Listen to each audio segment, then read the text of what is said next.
acompañe a Juan capítulo 5.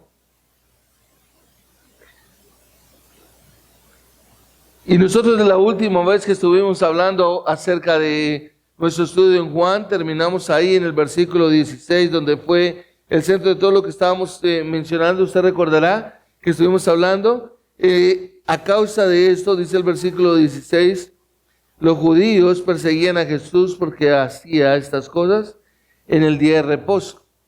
Y ahí quedamos nosotros. Quisiera que entonces usted me acompañe y vamos a hacer la lectura que está en relación al texto, y vamos a leer desde el versículo 17 hasta el versículo 24, y dice la palabra del Señor: pero Jesús le respondió: hasta ahora mi Padre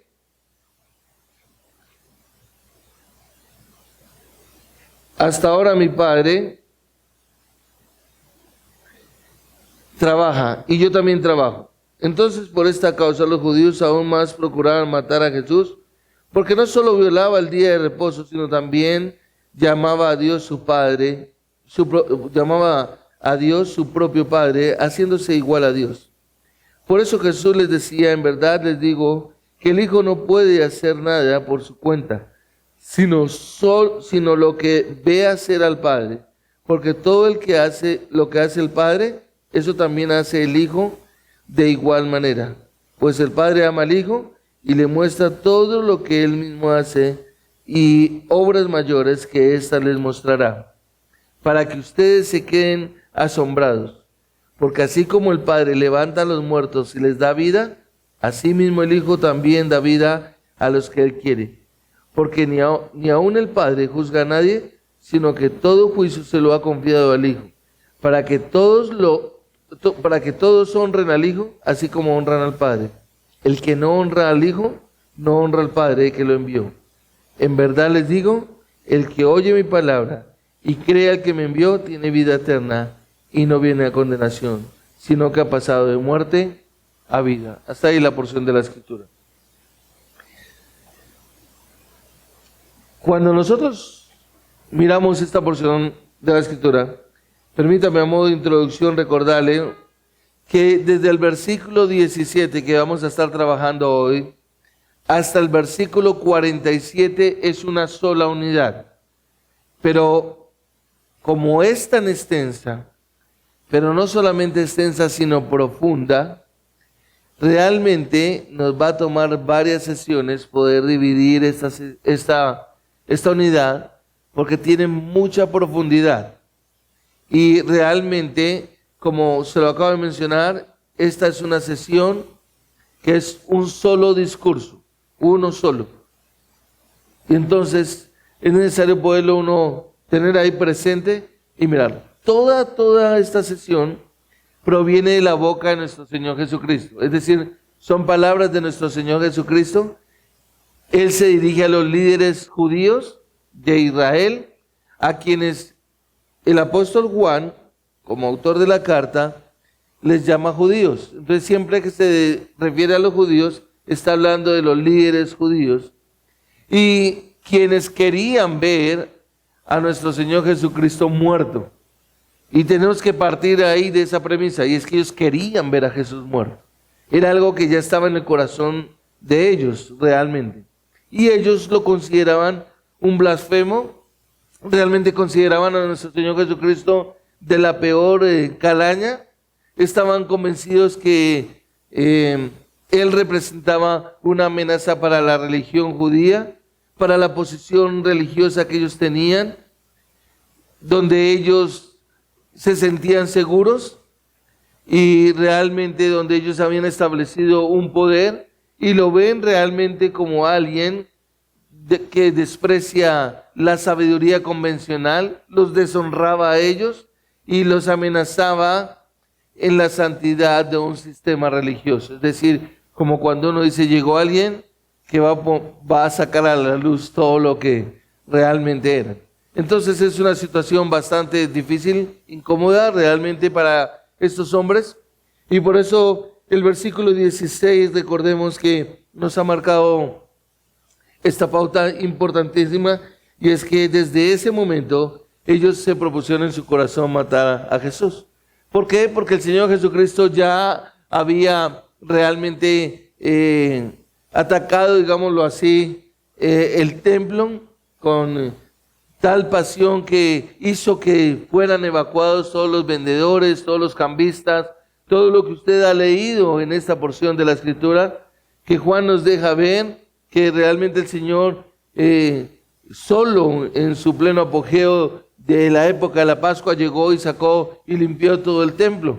Y eso para los judíos fue muy incómodo, una situación bochornosa, digámoslo así, siendo el liderazgo que era reconocido. Y así fue como nuestro Señor Jesucristo comenzó su ministerio, cómo se dio a conocer, y lo han oído atacar repetidamente la hipocresía de los judíos, de su falsa religión, y entonces Él se convierte en un enemigo para ellos. Y esto es fundamental que nosotros lo entendamos. ¿Por qué? Porque nosotros podemos llegar a tener una perspectiva muy diferente, pensar que, bueno, sí, era algo que incomodaba en aquella época, pero no, realmente eso tiene mucha más profundidad.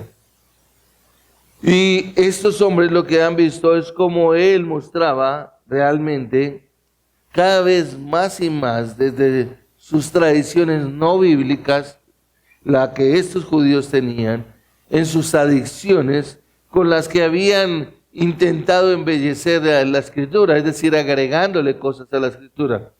Y entonces el Señor Jesús realmente se convierte en su super archienemigo, digámoslo así, por decisión propia de ellos.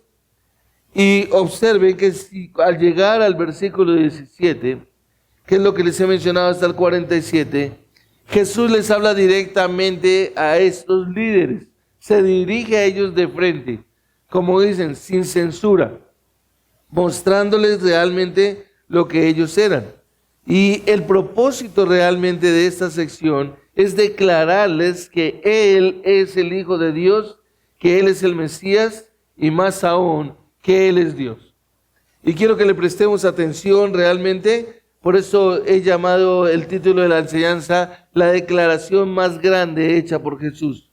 Porque aquí en esta porción de la Escritura encontramos realmente la declaración más grande que nuestro Señor Jesucristo haya hecho en el tiempo en que estuvo aquí en la tierra.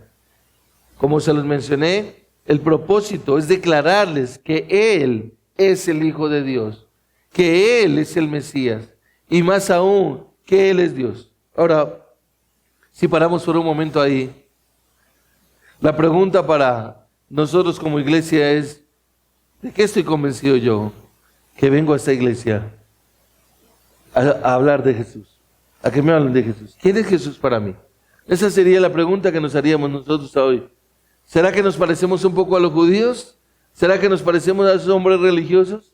¿O verdaderamente estamos convencidos que Jesús es el Hijo de Dios, que Jesús es el Mesías, pero más aún, que Jesús es Dios? Y si realmente estamos convencidos de que Jesús es Dios, debemos honrarlo y respetarlo y temerlo como lo que realmente Él es. Y nuestro Señor Jesucristo lo que hizo fue dar testimonio de la igualdad con Dios, en su igualdad con el Padre, para comenzar esta larga sesión. Y luego realmente nos deja ver Juan que Él llama a los testigos de la verdad de este testimonio. Es decir, recordemos que Juan el apóstol nos habló y nos habla de Juan el Bautista, que dio testimonio acerca de nuestro Señor Jesucristo. También Juan nos deja ver el testimonio de los milagros. Nos deja ver el testimonio de Dios el Padre cuando dice: este es mi Hijo amado, en quien tengo complacencia. Pero también tenemos el testimonio de las Escrituras, es decir, por todo lado tenemos testimonios. Y eso es lo que Jesús quiere referenciar acá, realmente, de que habían testigos de lo que realmente era nuestro Señor Jesucristo. Y aquí está su propio testimonio. Y por eso es tan importante, y quisiera que usted le preste toda la atención posible, que usted tenga la Biblia en sus manos, que usted honre a Dios de la manera correcta, que usted preste toda su atención realmente, si usted está reconociendo de la misma manera como nos está invitando el Señor Jesucristo y como confrontó realmente a estos líderes judíos, a honrar al Señor, a exaltarlo a Él. Entonces aquí está su propio testimonio de su propia identidad. Permítanme decirles que el corazón y el alma de la fe cristiana, el corazón y el alma del Evangelio, es una visión correcta de nuestro Señor Jesucristo. ¿Y a qué me refiero con esto, iglesia? De que hay personas que ven a Jesús solo como un hombre. Estamos acá y estamos escuchando que nos están hablando de Jesús, pero están viendo a un Jesús hombre. Están escuchando hablar de un Jesús que para ellos en su corazón realmente es más un hombre, no es Dios. Y por supuesto entonces el corazón de alguien que pueda estar acá es que su corazón no está realmente rendido a los pies del Señor Jesucristo para adorarle. Lo ven tal vez como un hombre bueno, un hombre noble, tal vez un hombre elevado, con una posición, un hombre muy sensible espiritualmente. Pero esa no es la opción que usted y yo tenemos al estar en un lugar como este. No tenemos esa opción. Tenemos que tener mucho cuidado de tener esa opción de creer de que yo puedo estar aquí y puedo estar. Bueno, sí, ahora lo puede hacer, pero no es la actitud correcta, porque nosotros venimos a un lugar como estos a adorar a nuestro Señor Jesucristo, a reconocer que Él es Dios, a reconocer que solo en Él hay salvación. Y necesariamente los pseudocientíficos y escépticos han debatido sobre la identidad de nuestro Señor Jesucristo a lo largo de toda la historia. El ataque en su divinidad es frontal, realmente. Lo que más realmente la gente pone en duda es la divinidad de nuestro Señor Jesucristo.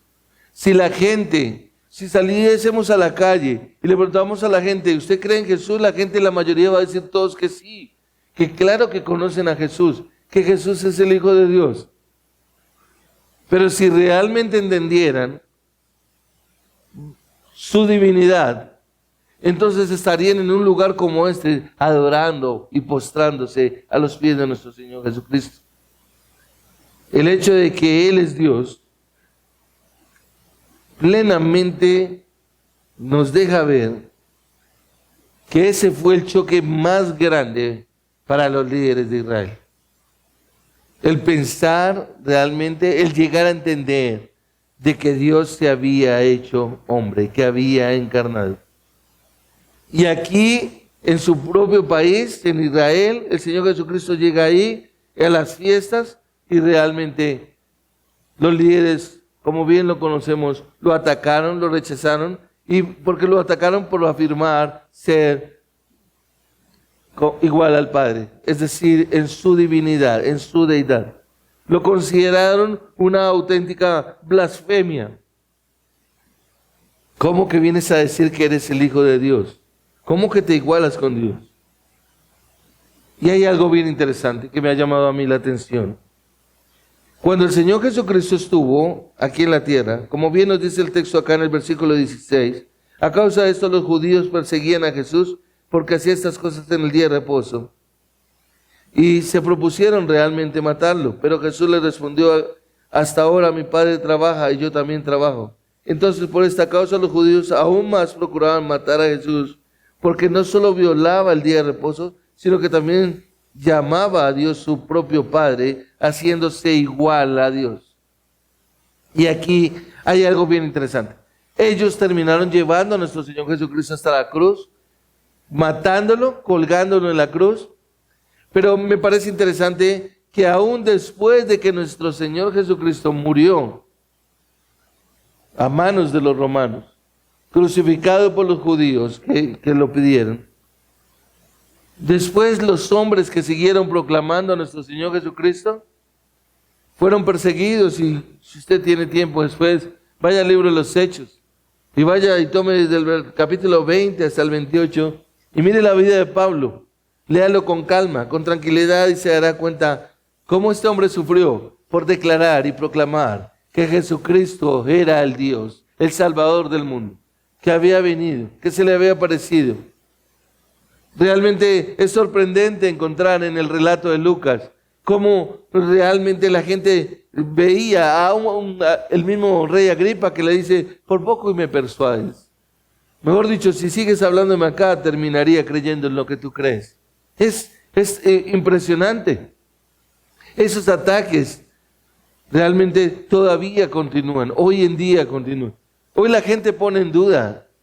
Hoy es más bien debería ser un día comercial y estar disfrutando. Hoy se celebra el Día de la Madre aquí en Colombia o en el mundo, yo no sé. Y deberíamos estar pensando en almuerzos, ¿sí? Y en todo bien, pero ¿para qué estar vestido así? ¿Para qué venir a un lugar como estos? ¿Sí? Pero realmente lo que nosotros tenemos que ver es que aún después de la muerte de nuestro Señor Jesucristo, el Evangelio se proclamaba en Israel y en todo el mundo. Y como ya lo mencioné, lo seguían atacando.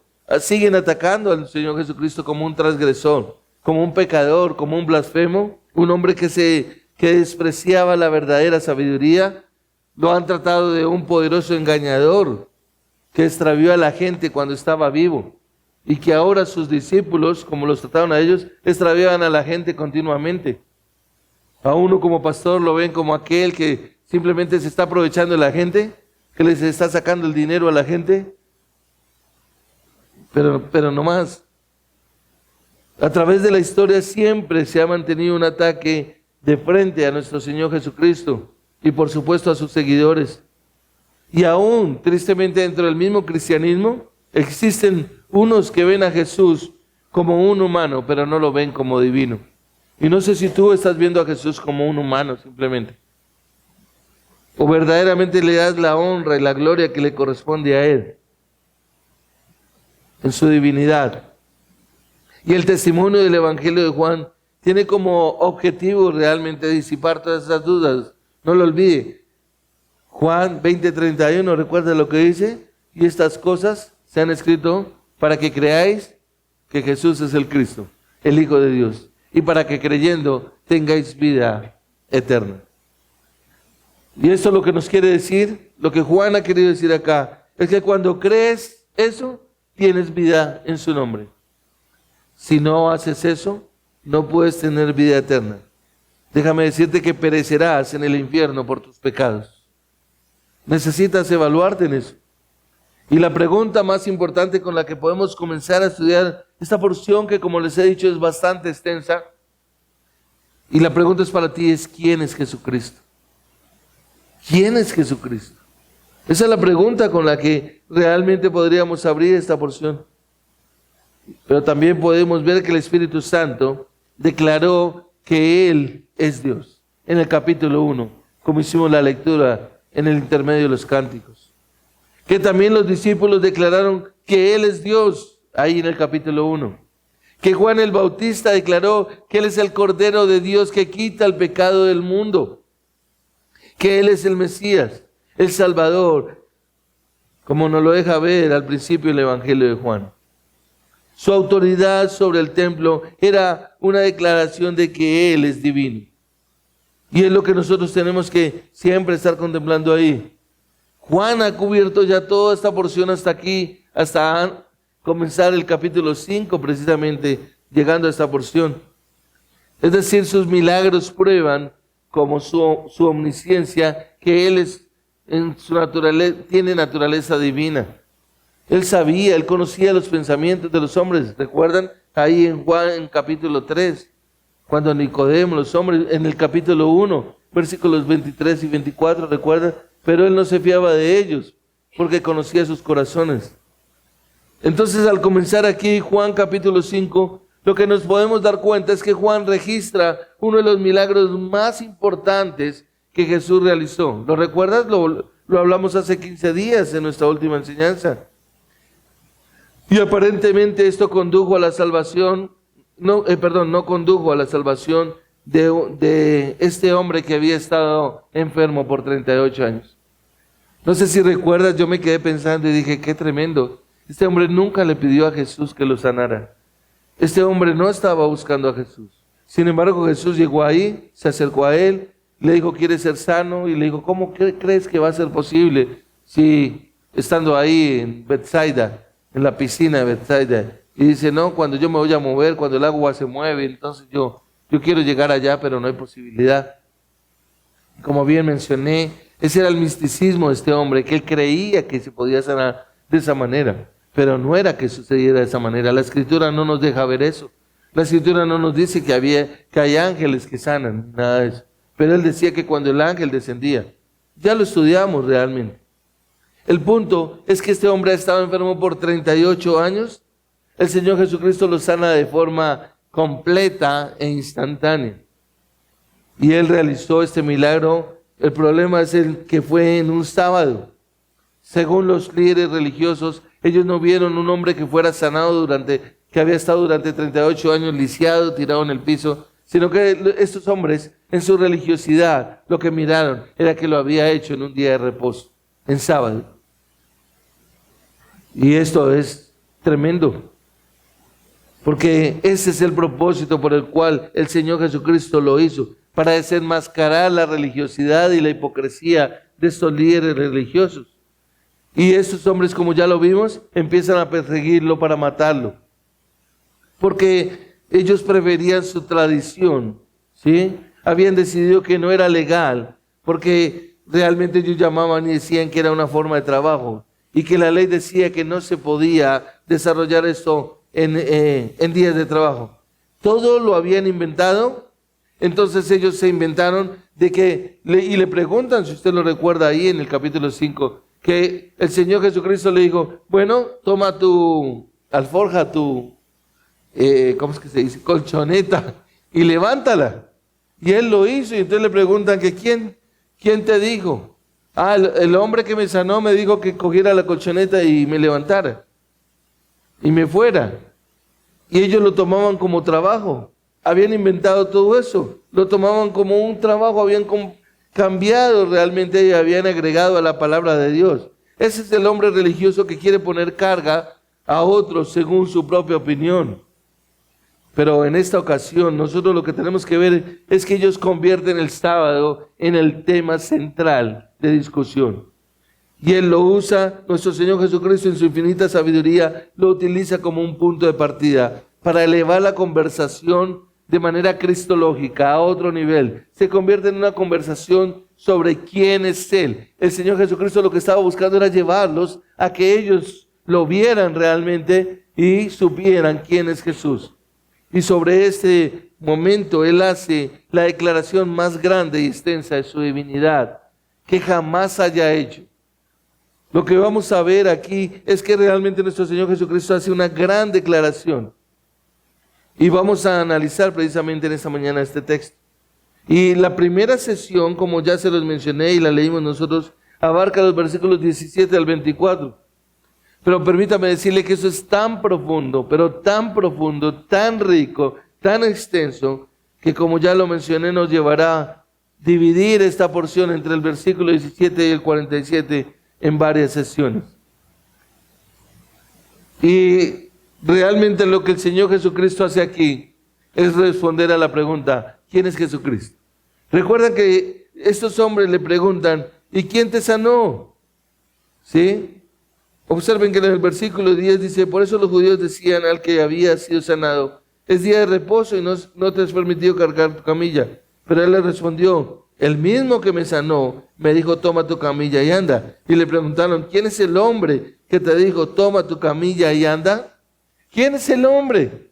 Y ahí la pregunta podría ser, ¿quién es Jesucristo? ¿Quién es Jesucristo? Jesucristo va a mostrar quién es Él. Eso es lo que nos deja ver en esta porción de la Escritura. Ellos habían tomado una decisión y era matar a Jesús. Y nosotros como creyentes no podemos perder nuestra vista de un objetivo tan tremendo como el que estos hombres se habían trazado. Jesús ya había tenido aproximadamente un año de ministerio, se había ido a Galilea, donde permaneció aproximadamente 16 meses, y en uno de sus viajes realmente, cuando los hombres judíos debían subir a Jerusalén a participar de las fiestas especiales, el Señor Jesucristo regresó, pero regresó con una intención, y es que va en sábado, y es cuando va y hace el milagro de sanar a este hombre de 38 años que estaba lisiado. Y él realizó esa curación, y lo empiezan a tratar realmente como lo peor de la sociedad. Al punto de que Juan nos deja ver en el capítulo 8 de Juan que lo llaman samaritano. Eso era una ofensa. Era una etiqueta que se le aplicaba ¿a quién? A las personas infieles, a los apóstatas, a los marginados de la sociedad. Dijeron que estaba poseído por los demonios en Juan capítulo 7. Si tú miras en Juan 8:41, dicen que él es hijo de un bastardo, de un ilegítimo. ¿Qué es un hijo ilegítimo? En Mateo capítulo 12:24, dicen que lo que hizo fue por los poderes del infierno de Satanás. Lo persiguen como un blasfemo. Y esa es la acusación definitiva. Un blasfemo. Y vamos a partir de ahí, de la perspectiva que ellos tenían de un blasfemo.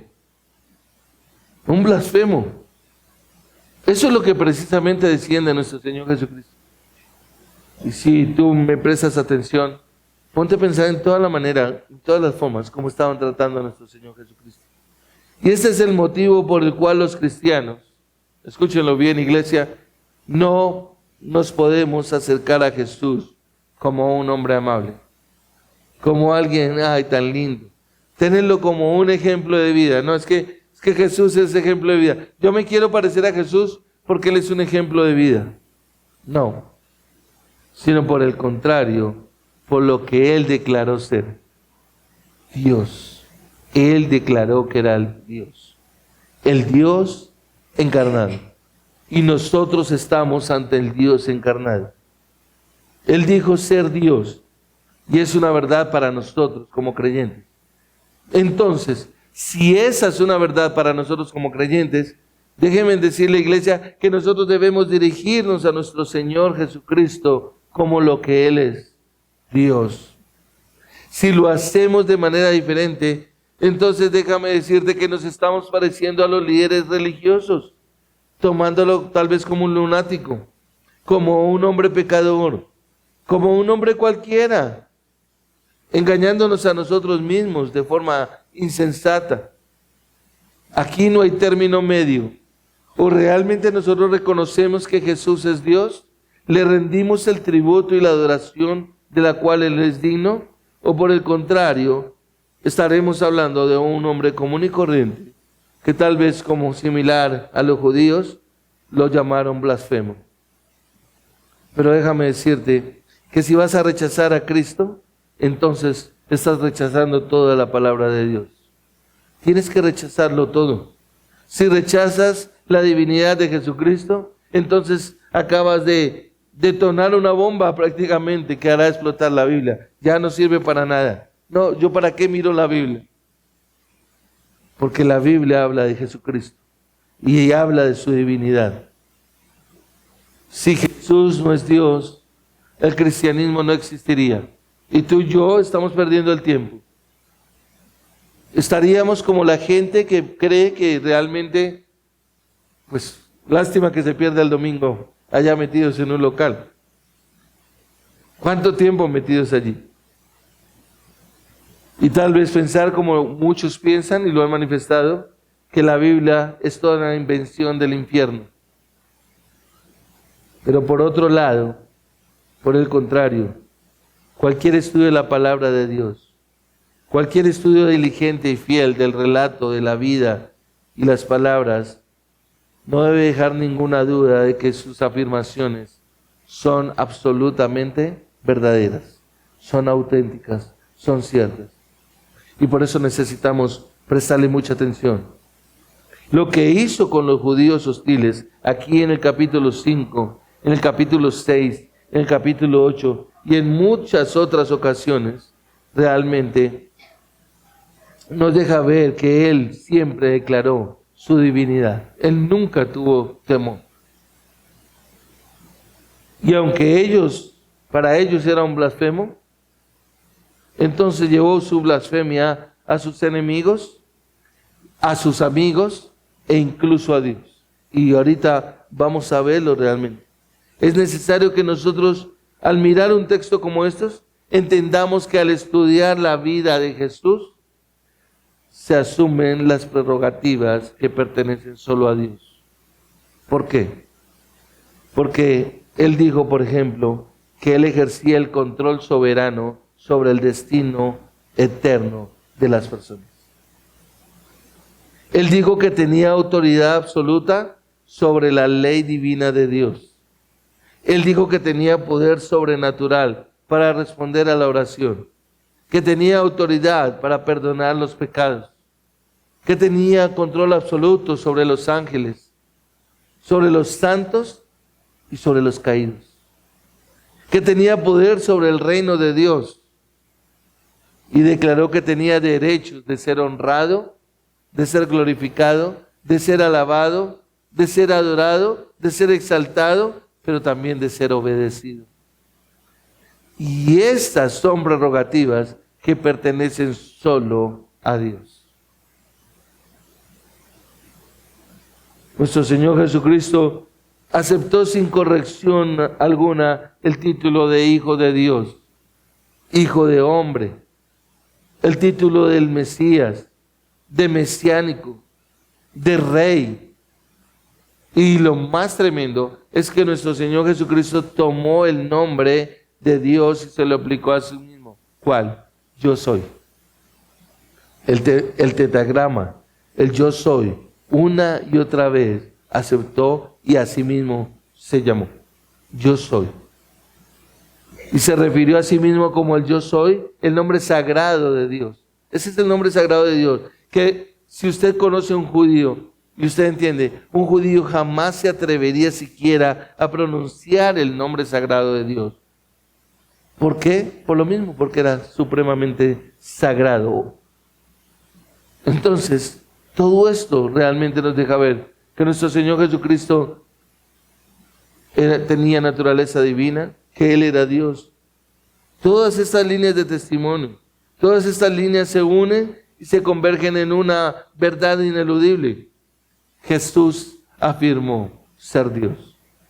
No ser otro Dios, porque eso es muy delicado, igual a Dios, sino ser Dios. Los judíos realmente pensaron, al menos algunos de ellos, que estaba afirmando ser otro Dios. Está diciendo que es otro Dios, lo cual hubiera sido absurdo. ¿Por qué? Porque solo había un Dios verdadero. Los mandamientos pronunciaban juicios sobre aquellos o sobre cualquiera que tuviera otro Dios. Entonces él no podía decir que él era otro Dios. No, su afirmación es ser Dios. Y Jesús no dijo realmente que era otro Dios. Él dijo realmente, yo y el Padre es una unidad, nos está hablando, somos uno. Y cuando uno comprende algo tan profundo como eso, es cuando entiende el significado de cuando dice que la iglesia es una con Cristo y una con el Padre. En Juan 14 nos dice que el Señor Jesucristo dijo, si me han visto a mí, han visto al Padre. Ver a Jesús es ver al Padre. Decir algo distinto acerca de Jesús es realmente llegar a negar la enseñanza de las Escrituras. Los fieles devotos de Jesús, los seguidores, aún judíos, monoteístas realmente, los discípulos, los apóstoles, aquellos que creían en Él, no tuvieron problema realmente en reconocer que su afirmación era cierta. Afirmaron que Él es Dios. Pero recuerda, no otro Dios, sino el único Dios verdadero. Y esa convicción en el corazón de estos primeros seguidores es la misma convicción que tiene que estar en el corazón de los verdaderos seguidores hoy en día. No podemos llegar a dudar eso. Nosotros, tiene que haber una convicción en nuestro corazón que realmente nos afirme de que Jesucristo es Dios, el único Dios vivo y verdadero. Y ustedes que son cristianos, realmente creo que cada uno de nosotros como cristianos pertenecemos al Señor Jesucristo y creemos que Él es Dios. ¿Amén? ¿Amén? Ok. Eso es lo que nosotros tenemos que afirmar. Jesucristo es Dios. No es afirmar, digámoslo así, o afirmarlo de una forma en que las personas lo quieren decir y mencionar, sino verdaderamente partiendo de la convicción en el corazón de que nuestro Señor Jesucristo es Dios. Porque no afirmarlo es rechazar al Jesús de las Escrituras y hacer imposible la salvación. No hay manera. Si una persona puede sentirse agradada con Jesús, pues contenta, qué rico conocer a Jesús así y todo lo que Él hizo, pero realmente no está convencida de que Él es Dios, entonces realmente ahí no hay ningún tipo de salvación. ¿Por qué? Porque es ahí donde el Señor Jesucristo se centra, aquí en el versículo 17. El testimonio de Jesús en el versículo 17 es impresionante. Observa que proviene de su propia boca. Mira la afirmación que Él hace. Obsérvalo. Aquí está la afirmación de la divinidad de la boca de nuestro Señor Jesucristo. Hasta ahora mi Padre trabaja y yo también trabajo. Y uno puede decir, bueno, sí, esa es una afirmación sencilla, claro. Se comprende que Él está hablando como a la par del Padre. Esa podríamos llamarle, ese es un sentido comprensible. Pero hay un sentido, iglesia, incomprensible. Es decir, como ya lo mencioné, es una declaración que va hasta el versículo 47 y nos toca desglosarla, nos toca dividirla. Y realmente lo que esta porción de la Escritura hace acá es poner a prueba nuestra capacidad de razonamiento para dejarnos ver. Tal vez nos dejará atrás, nos dejará como sorprendidos. Y la necesidad de ir más allá siempre, a adelantarnos, a mirar más profundamente, digámoslo así, hacia el estudio de la Trinidad, que va más allá del razonamiento humano. Es algo que nosotros no entendemos plenamente. Entonces el que Jesús diga acá, hasta ahora mi Padre trabaja y yo también trabajo, nos puede parecer natural. Sí, chévere las palabras que digo. Pero aquí hay una profundidad inmensa. Y esto no debería realmente llegar a sorprendernos a nosotros. Pues hay cosas en las Escrituras que superan realmente nuestra capacidad. No es raro que nosotros no veamos esto, no lo entendamos de alguna manera. ¿Por qué? Porque ciertamente son grandes verdades, profundas verdades. Y toda esta declaración que nuestro Señor Jesucristo se atreve a hacer aquí, luego de haber sanado a este hombre en sábado, es lo que provocó el odio, la persecución, y continuó hasta el final, como ya lo mencioné, hasta que lograron el objetivo, que el Señor Jesucristo muriera en esa cruz. Ellos creyeron ahí que habían vencido todo. Ya, nos libramos de este bastardo. Nos libramos de este blasfemo. Nos libramos de realmente hijo del demonio. Pero el punto culminante realmente es el testimonio de Juan. En este capítulo, en los capítulos anteriores, que son fundamentales y que estamos siempre repasando y recordando, pero también en los siguientes. ¿Por qué? Porque recuerde que el Señor Jesucristo les habla a hipócritas, les habla a apóstatas, les habla a falsos líderes, a hombres simplemente religiosos que pertenecían más al reino de las tinieblas, que pertenecían más al reino de Satanás. Y vamos a mirar de una manera breve y muy despacio estos versículos del 17 al 24. Recuerda, como una unidad, necesitamos mirarlos como una unidad. Y aunque no lo vamos a cubrir todo, como ya lo mencioné, vamos a mirarlo como una unidad. ¿Sí? Y lo primero que encontramos acá es que el Señor Jesucristo afirma ser Dios. Es decir, Él es igual a Dios en naturaleza, en esencia, en persona, es decir, la sustancia de lo que Él es. ¿Qué es lo que está diciendo Jesús acá? Que Él es igual a Dios en obras, que Él es igual a Dios en poder, que Él es igual a Dios en autoridad, que Él es igual a Dios en honor y en ¿qué más? En adoración. Aquí se trata la línea con Jesús, ¿sí? Y acá es como una división. O verdaderamente yo creo que Jesús es Dios, O yo llego a creer que Jesús es un mentiroso, un engañador. O verdaderamente Jesús es quien Él dijo ser, el Dios encarnado.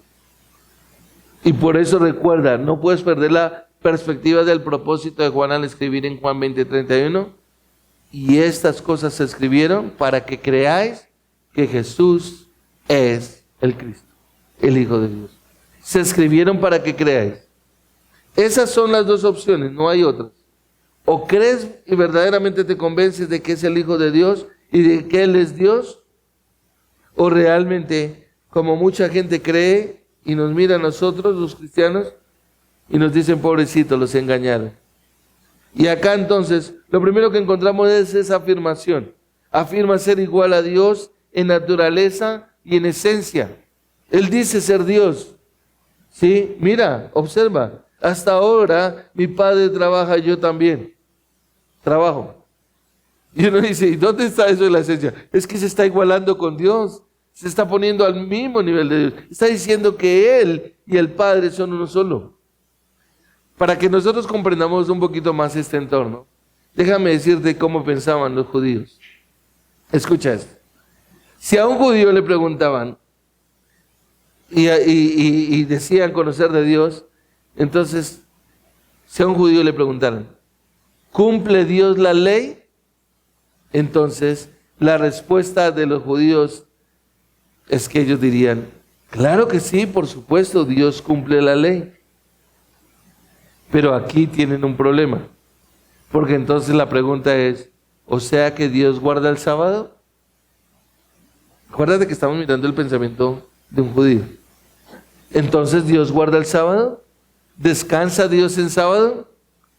Entonces alguno de los judíos contestaría según Génesis 2:2, por supuesto, porque Génesis nos dice que y vio Dios que todo era bueno en gran manera y descansó Dios ¿cuándo? El séptimo día. Entonces, qué interesante. Pero aquí trae un problema mucho más grande. ¿Por qué? Porque si Dios no hace nada, descansa como ellos lo querían mostrar, entonces el universo se derrumbaría. El Padre nunca deja de trabajar. El Padre tiene el control de absolutamente todas las cosas. Tenían un grave problema. Ellos habían desarrollado 39 categorías para el sábado. Sabían que el sol salía, sabían que soplaba el viento, sabían que caía la lluvia, sabían que crecía la hierba, que Dios seguía haciendo su obra de juicio y su obra de redención. Ellos sabían que el Padre estaba trabajando. Entonces lo que hicieron fue poner 39 categorías. Entonces recuerda que decía, en una de ellas dice que si ellos alzaban algo, que lo pusieran arriba de la cintura, eso ya era trabajo. Entonces, que eso ya era pecaminoso. Y lo que nuestro Señor Jesucristo realmente hace es precisamente criticarlos duramente a ellos en su discurso absurdo cuando ellos realmente querían decir de que cómo había sanado en sábado. Y por eso es que el Señor Jesucristo ahí, si tú miras la escritura, dice, hasta ahora mi Padre trabaja sin cesar, nunca se detiene, nunca disminuye su ritmo. Nunca está haciendo trabajos fáciles, no disminuye sus esfuerzos, trabaja en tiempo presente, todo el tiempo, al mismo ritmo, nunca lo baja, con la misma intensidad y de la misma manera. Mi Padre trabaja. Por cierto, el Señor Jesucristo los dejó boquiabiertos cuando Él dijo, Padre mío, o mi Padre. ¿Por qué? Porque recuerda que ningún judío jamás diría eso. Y para ellos eso era una blasfemia. Por eso nuestro Señor Jesucristo dijo, para mostrar que el Padre sí trabajaba, que Él también trabajaba. Y por eso tiene tanta profundidad esa declaración que nuestro Señor Jesucristo hace acá. Hasta ahora mi Padre trabaja y yo también trabajo. Él y el Padre uno solo son. Añadiendo que la obra de Dios es continua todo el tiempo. Y permíteme decirte esto. Hasta este mismo momento, en milésimas de segundos que están pasando acá, nuestro Padre Celestial está trabajando. Él nunca para. Y fue algo que Einstein nunca entendió. Albert Einstein murió y nunca descubrió.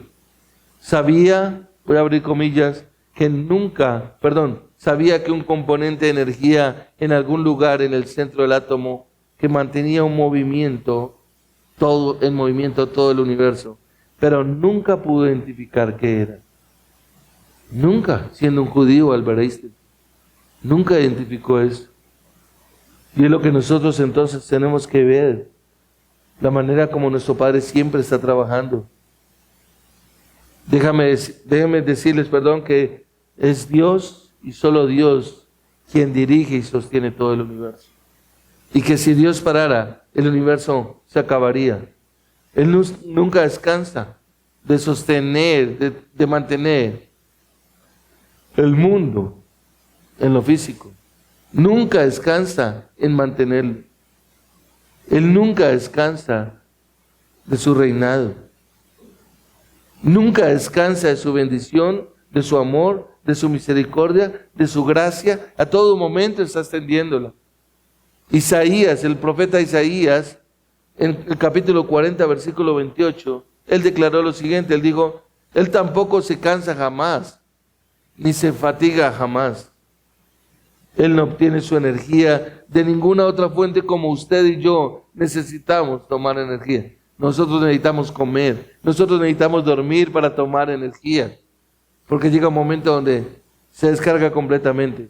Pero Él no obtiene su energía de ninguna otra fuente como lo hacemos usted y yo. Él es una energía constante, inagotable, eterna e infinita. ¿Por qué? Porque Él es la fuente de poder. Él es la fuente de poder. Y Jesús precisamente hace esta impactante declaración y a la vez podríamos decir conclusión. Y Él dice, y yo mismo estoy trabajando, yo mismo estoy obrando, trabajo al mismo nivel del Padre. Hebreos capítulo 1 versículo 3 nos dice que Él es quien sustenta todas las cosas con la palabra de su poder. Él está ahí. Él está sustentando el universo. Dios nunca es limitado.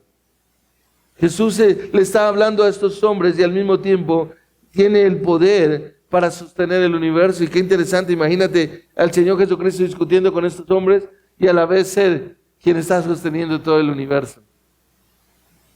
¿No te parece increíble eso?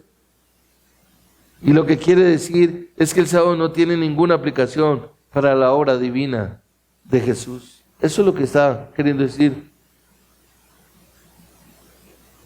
Él es el Señor del sábado y Él hizo el sábado para el hombre. Y esta declaración realmente es indignante para los judíos, es ofensiva, que comprendieron que así como el Dios eterno realiza su obra constantemente, Él afirma hacer lo mismo, seguir el mismo patrón que el Padre. Y observa el versículo 18 acá. Entonces, por esta razón, y mira cómo Juan nos lo deja ver, entonces por esta causa, los judíos aún más procuraban matar a Jesús. O sea, les pareció blasfemo, indignante. ¿Cómo nos habla este tipo de esta manera? ¿Cómo este tipo se pone al nivel del Dios Todopoderoso? ¿Y cuántas veces podemos encontrar personas que se les puede estar explicando acerca de Jesús y ven como, wow, veo que te han engañado mucho? Estás como muy convencido de cosas que no son. Puedes estar acá sentado y no estar convencido de lo que la Biblia nos está describiendo. Y entonces lo acusaron de blasfemia. Y la segunda parte del versículo 18 dice, porque no solo violaba el día de reposo, ya no solamente era que violaba el día de reposo, sino que también llamaba a Dios su propio Padre, haciéndose igual a Dios. Sabían que Jesús, al llamar a Dios su Padre, afirmaba ser uno en naturaleza y en esencia con Dios.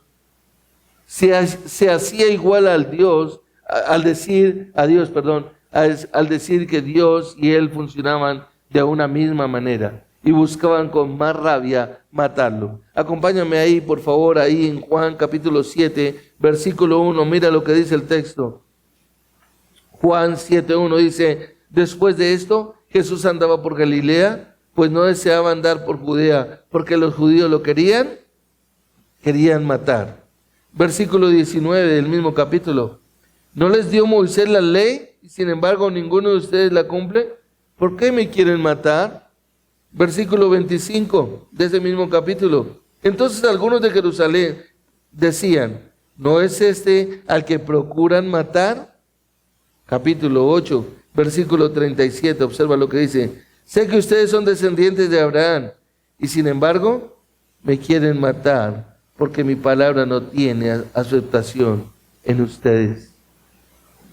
Versículo 40, pero ahora me quieren matar a mí, que les he dicho la verdad, que oí de Dios. Esto no lo hizo Abraham. Versículo 58 de ese mismo capítulo. Jesús les dijo, en verdad les digo, que antes que Abraham naciera, yo soy. Y en el capítulo 11, versículo 53, observa lo que dice la Escritura. Así que desde ese día planearon entre sí matar a Jesús. Él incluso aviva la furia de ellos. Observa en el capítulo que estamos 5, mira el versículo 19 y 20. Mira cómo el Señor Jesucristo avivaba la furia de estos hombres. Por eso Jesús les decía, en verdad les digo que el Hijo no puede hacer nada por su cuenta, sino lo que ve hacer al Padre, porque todo lo que hace el Padre, eso también hace el Hijo de igual manera. Pues el Padre ama al Hijo y le muestra todo lo que Él mismo hace y obras mayores que éstas les mostrará, para que ustedes se queden asombrados. ¡Wow! Afirmar ser igual al Padre en obras. Y mira que es interesante, porque cuando nosotros encontramos en el texto que dice, en verdad les digo, es similar en la Reina Valera cuando dice, de cierto os digo. Es una manera cuando el Señor Jesucristo siempre está diciendo, estás equivocado y lo que tienes que hacer es cambiar ese pensamiento. Que fue lo mismo que le dijo ¿a quién? A Nicodemo en el capítulo 3. De cierto te digo. Bueno, en la versión Las Américas dice, en verdad te digo. Es muy similar y es una manera de mostrarle que estaban en el error. Es la manera como la gente vive en el error. Y quiero que comprendan esta idea, iglesia. Lo que nos está diciendo aquí, en realidad en el versículo 19 y 20, nos está dejando ver que Jesús les está corrigiendo a ellos en su error. Pero mira lo que dice él. En verdad les digo que el Hijo no puede hacer nada por su cuenta, sino lo que ve hacer al Padre. El Hijo no puede hacer nada por sí mismo. ¿Y qué dice eso? ¿Qué significa eso? Que Él no actúa de forma independiente. ¿Qué hace Él entonces? Sería la pregunta. Todo lo que el Padre hace, lo hace Él. Y presta la atención a esto, y uno puede quedarse pensando ahí, meditando. Si el Hijo hace todo lo que ve del Padre, es decir, imita todo lo que el Padre hace lo mismo que el Padre. Wow. La iglesia debería hacer lo mismo que hace el Hijo, porque la mirada tiene que estar puesta en Él. Y mira que el énfasis acá nos está diciendo que todo lo que el Padre hace, lo hace Él. Todo lo que el Padre hace, lo hace el Hijo. Escuchen. De la misma manera, igual. Es decir, el referente para el Hijo es el Padre. El referente para la iglesia es Cristo. O sea, lo que vemos que hace Jesús es lo mismo que el Padre hace. Y esto es algo asombroso. Nuestra mirada debe estar en Jesús el Hijo y no puede hacer más que lo que hace el Padre. Entonces nosotros deberíamos prestar mayor atención. Y es lo que nosotros tenemos que mirar realmente. Juan 8:29, si me acompañas ahí un momento. Juan 8:29, nos dice la Escritura: y aquel que nos envió está conmigo, no me ha dejado solo, porque yo siempre hago lo que le agrada. Y en Juan 14:3, ahí mismo, en Juan capítulo 14, versículo 3, y si me voy y les preparo un lugar, vendré otra vez y los tomaré a donde yo voy, para que a donde yo esté, allí estén ustedes también. Es decir, siempre estar mirando lo que está haciendo el Señor Jesucristo. Él es uno con el Padre y Él da 4 razones. 4 razones introducidas por una preposición griega en la palabra, obsérvalo ahí en el capítulo 5. Miren la preposición en el versículo 19, perdón. En verdad les digo que el Hijo no puede hacer nada por su propia cuenta, sino lo que ve hacer ¿a quién? Al Padre. Y mire la preposición, porque todo lo que hace el Padre, eso también hace el Hijo de igual manera. Porque esa es la preposición. Todo lo que hace el Padre, también lo hace el Hijo. Él hace lo que hace el Padre. Siempre está ahí, haciendo lo que hace el Padre. Él tiene el poder para dar vida de la misma manera como el Padre tiene poder para dar vida. Él juzga de la misma manera que juzga el Padre. Él realiza obras de la misma manera que el Padre lo hace. Él hace una obra de juicio, hace una obra de resurrección, entonces lo mismo lo hace el Hijo. Todo está basado en un amor común, en un amor divino, en un amor infinito y en un amor eterno. Él es uno realmente, en todo sentido, con el Padre. Eso es lo que nos quiere mostrar acá la Escritura. Se trata de un lenguaje funcional que básicamente demuestra o presume una ontología o un ser. Es decir, realmente Jesucristo es Dios, Jesucristo es como el Padre, ver a Jesucristo es ver al Padre. Y por eso fue que estos hombres no podían con esas palabras. Mira lo que dice el versículo 20. Pues el Padre ama al Hijo y le muestra todo lo que Él mismo hace, y obras mayores que estas le mostrará. Y aquí alguien puede decir, ¿hace lo que el Padre hace? Solo hace lo que el Padre hace. Eso es lo correcto. Hacer lo que el Padre hace. Es lo que está diciendo nuestro Señor Jesucristo. Pero tal vez nosotros no alcanzamos a ver el panorama completo. No tenemos una visión completa de lo que nos está diciendo plenamente la Escritura. Quiero que prestes atención al versículo 20. Y uno podría quedarse ahí un gran tiempo pensando, ¿qué significa cuando Jesús dice, pues el Padre ama al Hijo y le muestra todas las cosas que Él mismo hace? ¿Qué significa eso? Una declaración como la que Jesús está haciendo. El Padre ama al Hijo. Jesús en su encarnación terrenal restringió el uso de sus atributos divinos, pero Él no abandonó sus atributos divinos, los restringió. No renunció a ellos, porque si renunciara a ellos, dejaría de ser Dios. Él los restringió en sumisión al Padre.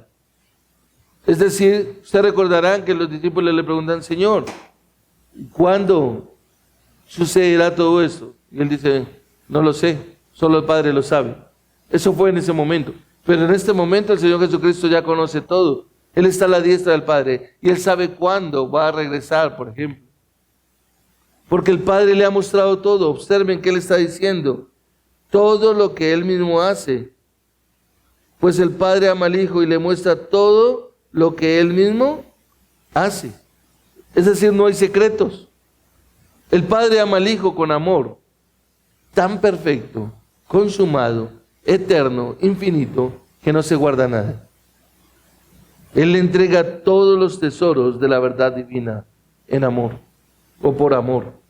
Si usted recuerda en Colosenses capítulo 1, versículo 19, nos dice que fue agradable al Padre, que al Padre le plació que toda la plenitud de Él habitara en Jesucristo. Toda la plenitud de la deidad, toda la plenitud de la divinidad, todo lo que Dios es en Cristo, lo que significa toda su naturaleza, es decir, todos sus atributos, todo su conocimiento, toda su sabiduría. Lo dice Pablo en Colosenses capítulo 2, versículo 3, que en Cristo están escondidos todos los tesoros de la sabiduría y del conocimiento. Es decir, que el Padre ama tanto al Hijo que eternamente se le concede la plenitud de todo lo que Él es para el Hijo. Esa es la unión perfecta, que ambos están garantizados en un mutuo amor. Y eso es algo realmente hermoso. Y quiero concluir con esto, mis hermanos, que la verdad cuando lo estaba estudiando me llamó mucho la atención. Me sorprendió, ¿sí? Porque quiero que mires más detalladamente el versículo 20. Que lo mires en tu Biblia. Que mires la profundidad de lo que hay ahí cuando está diciendo, pues el Padre ama al Hijo y le muestra todo lo que Él mismo hace. Y obras mayores que estas les mostrará. Porque el Padre ama al Hijo. La razón por la que el Padre le ha dado todo lo que el Hijo es eternamente, tanto en el pasado como en el futuro, es porque lo ama con un amor incomprensible. Nosotros no alcanzamos a comprender el amor con el que Dios ama al Hijo. Y puede que a usted le sorprenda esto que voy a mencionar. Escúchelo bien. Pero en el fondo de la obra redentora de Dios no está el amor de Dios por ti o por mí. Escúchalo bien, lo voy a repetir.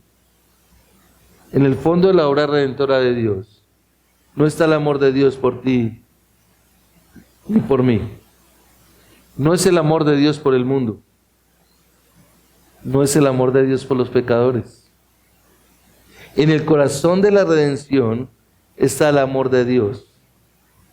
El amor del Padre por el Hijo y el amor del Hijo por el Padre. Y ustedes van a decir, ¿acaso Jesús no murió porque nos amaba? Bueno, en un sentido secundario, sí. Pero en un sentido primario, Jesús murió porque amaba al Padre. Y entonces usted puede hacer otra pregunta. ¿Acaso el Padre no envió a Jesús a la cruz porque nos amaba? Y en un sentido secundario, sí. Pero en un sentido primario, Él envió a su Hijo a la cruz porque amaba a su Hijo. Y usted dirá, ¿cómo entiendo eso? ¿Cómo lo comprendo? Bueno, lo puedes entender de esta manera. Que el propósito de la redención, el propósito de la creación, el propósito del mundo, del universo, de la historia humana, es que Dios pueda reunir una novia, escúchalo bien, para darle a su Hijo una novia que sea una expresión de su amor. Y eso es algo precioso. Por eso, en Juan capítulo 6 y en Juan capítulo 17, Jesús se refiere a los creyentes como aquellos a los que el Padre le da. O dice, o me ha dado, o me está dando, o me dará en tiempo futuro. Es decir, para que lo comprendamos mejor, cada creyente es un regalo del amor del Padre al Hijo. Y esto nos tiene que sorprender a nosotros. Cada creyente es un regalo de amor del Padre al Hijo. No se trata de que el Padre te ame o de que el Hijo te ame. sino de que el Padre ama al Hijo y el Hijo ama al Padre. El Padre ama tanto al Hijo que se puede dar sin amor, pero no se puede amar sin dar amor perfecto. No se puede dar un regalo perfecto realmente sin un amor perfecto. Un amor infinito da un regalo infinito. De modo que el amor infinito del Padre por el Hijo realmente considera que el Padre le dará al Hijo una humanidad redimida. Y ahí entendemos un poco más detalladamente Efesios capítulo 1, versículos 4 y 5. Reunida un día en el cielo, es lo que va a suceder, por los siglos de los siglos. ¿Para qué?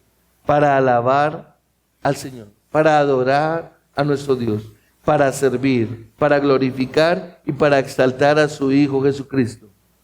Y a la hora de la verdad es hacer siempre la expresión eterna de amor del Padre para con su Hijo.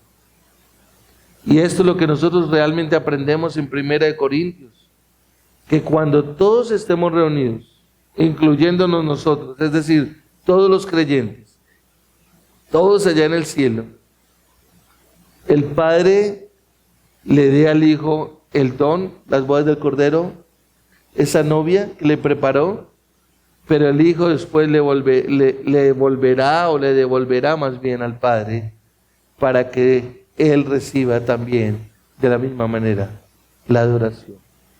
Y realmente, esto está inmerso en la relación de amor, de un amor divino entre el Padre y el Hijo. Y eso nos deja ver que nosotros todavía no comprendemos plenamente lo que significa el amor de Dios, que debemos trabajar más en ello. El Padre está dispuesto realmente a enviar al Hijo para poder darle el don de su amor. Pero también el Hijo está dispuesto a ir a la cruz para devolverle al Padre el don de su amor. Y realmente podríamos decir que esta es la verdad fundamental de la redención. Entender cómo el Padre ama al Hijo y cómo el Hijo de igual manera ama al Padre. Son cosas que realmente no se comprenden y que los judíos tampoco llegaron a comprender. Pero nosotros podemos verdaderamente meditar más en ello y rogar al Padre que nos ayude, que nos dé el entendimiento de lo que verdaderamente significa ese amor. Y que la declaración que nuestro Señor Jesucristo llevó a cabo en esta primera porción de lo que estamos estudiando es una declaración maravillosa de saber de que Él realmente confrontó a todos estos líderes religiosos para dejarles ver, o creen en mí, o realmente, como bien lo dice en el capítulo 6, que lo veremos cuando lleguemos allá, en sus pecados morirán. Vamos a orar. Padre, gracias te damos, amado Dios, por este tiempo, Señor. Agradecidos por tu palabra, Señor, por todo lo que hay en ella. Señor, que nuestro ruego es que podamos cada vez crecer más en el conocimiento de ese amor precioso. Ayúdanos a entender más, a comprender más, que realmente, aunque disfrutamos del amor con el que tú nos has amado,